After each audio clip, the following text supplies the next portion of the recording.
रामकृष्ण हरी. आज आपण सार्थश्री ज्ञानेश्वरी अध्याय 17 ओवी क्रमांक 87 या ओवीचा थोडक्यात अर्थ पाहणार आहोत.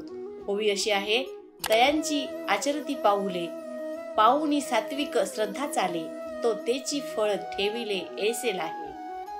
अतिशय सुंदर अशी ओवी आहे आणि या ओवीचा थोडक्यात अर्थ असा आहे. माऊली म्हणतात, ज्याप्रमाणे शास्त्राभ्यास असणारे व्यक्ती व सात्विक विचारांची व्यक्ती आणि या व्यक्तीचं सामान्य जीवाने आचरण करून त्याप्रमाणे जर चालले तर निश्चितच त्या सात्विक पुरुषा एवढेच फळ त्या सामान्य जीवाला सुद्धा प्राप्त होते.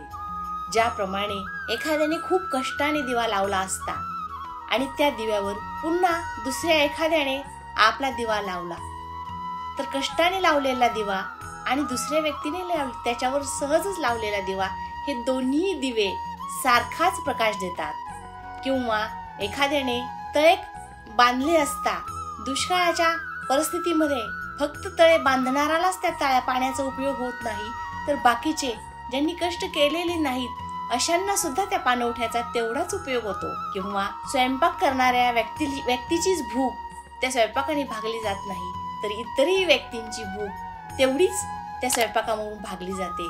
त्याचप्रमाणे ज्याचा अभ्यास झालेला आहे अशा सात्विक पुरुषाचे आचरण ठेवून एखादा सामान्य जीव जर वागत असेल तर निश्चितच त्याला सुद्धा शास्त्राभ्यास असणाऱ्या व्यक्ती एवढेच पुण्य प्राप्त होते. जय जय रामकृष्ण.